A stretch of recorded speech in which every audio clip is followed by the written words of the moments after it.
Hi everyone. I thought I'd take a bit of time to just talk through DfE bands or the bands on Compare Schools. There's a number of things that you take into account when you're looking at the bands. So if you're a teacher who's looking to just expand on your knowledge of DfE data, a member of SLT who's looking to present to others in school and want a really simple explanation of the caution you need to apply to these bands, or even a parent who's looking at Compare Schools and you want a better understanding of what the bands are telling you, then hopefully this video will break it down nice and simple for you so that you can use it in future.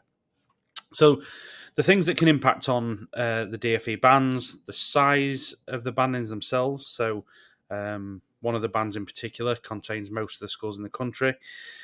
Confidence intervals, which is a contributing factor to why that one of the bands is bigger.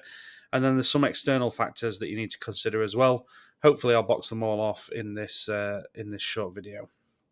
So the first thing to look at is the spread of schools across the bands. So I've taken this directly from the DfE website and hopefully presented it in an easier way. But the key takeaway here is that in all subjects, so all core subjects, reading, writing and maths, around about 60 to 67% of all schools sit in that average band. And I don't like the term; it's a terrible term, especially when most of the schools sit there.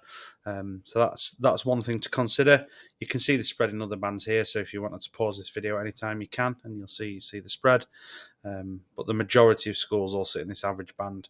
And I'll hopefully try and explain why. Before I move into the explanation, though, we'll look at a similar sort of chart. And what this chart is telling us is that for the average band, for example, if confidence intervals in the DfE data, and I'll touch on confidence intervals properly in a different video, but if confidence intervals cross zero or the national average in relation to progress at any point, that school will be deemed average in that band. So it's not based on the actual average performance, it's based on if the confidence intervals cross zero. So I'll not go through all of these because you can read them. But let's just take reading, for example. So the well above average band, if the progress score is 3.1 or higher, and the entire confidence interval sits above zero, then that score will be deemed well above average. And you can see the opposite down at this end, minus 2.7 or lower, and zero. And therefore the middle band, if anything, any confidence interval crosses zero, you'd be deemed average. So what can impact on the confidence intervals? So the confidence level is the obvious one. The DfE use a confidence level of 95%. And what that means is that we can say with 95% confidence that if all the children in school A were spread across the country in any school, so I live in Doncaster, so let's use Doncaster as an example. Let's say Doncaster Primary School, all children in Doncaster Primary School were spread across other schools in the country. We can say that with 95% confidence they would achieve the same progress scores as they have done in Doncaster Primary School. The second thing that can impact is sample size, and this impacts on the confidence levels or confidence intervals, in the biggest way. So a small cohort would usually have wider confidence intervals. So if you're looking at a school that's a really rural primary school, not many children, then the confidence intervals for that school will most often be really, really wide, which also increases their chances of sitting in that average band.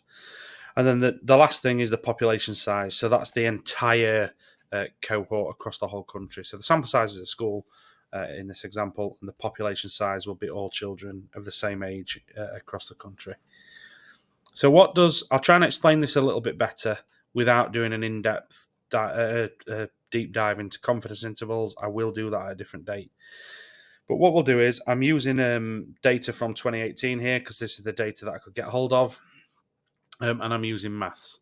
So this blue line is all the schools in the country and their actual performance. So these schools here are the highest performing schools in terms of progress in the country, and these schools here are the lowest performing and the blue line is everybody else plotted on this chart from highest performing down to lowest. If we add over the top of that the upper confidence intervals, so taking that 95% confidence level, applying a formula to the actual performance, and then coming up with the upper confidence interval, the green dots here are all the upper confidence levels or intervals, for all the schools on the blue line. We do the same for lower confidence intervals. It's the same number, but the opposite way. So if the confidence interval was 1, you would add 1 to the actual performance, and you'd take 1 off, and that would give you the upper and lower confidence intervals. And then we add a couple of other bits on here. So I'm going to use one example. The yellow line is the national average. So for progress, it's always 0. So the yellow dotted line is the national performance. And then you can see a black line that I've added here. This black line is the confidence intervals for this example school. I've just picked one at random. So that's the lower confidence interval. This is the upper confidence interval. And then the bar is the difference in the middle. Where the black bar intersects with the blue line and the pink arrow is pointing, that is the actual performance for that school. So what we can say here with this school, and I'll wrap this up here, is that this school has actually performed in around about the top 10%, maybe top 7-8% in the country in terms of actual performance. But because the confidence intervals are wide and the lower confidence interval crosses the national average, this school will be deemed average. So its actual score is well above the 3.1 or 3.2 that was needed to be in the upper band, but the confidence intervals cross over the yellow line or the national average, and that places them in the average band. I hope that makes sense. If you've got any questions, you can comment on the video. I've also posted a blog on LinkedIn. Don't forget to like, share, and subscribe to the channel. I'll share a lot more videos like this moving forward. Thanks, everyone.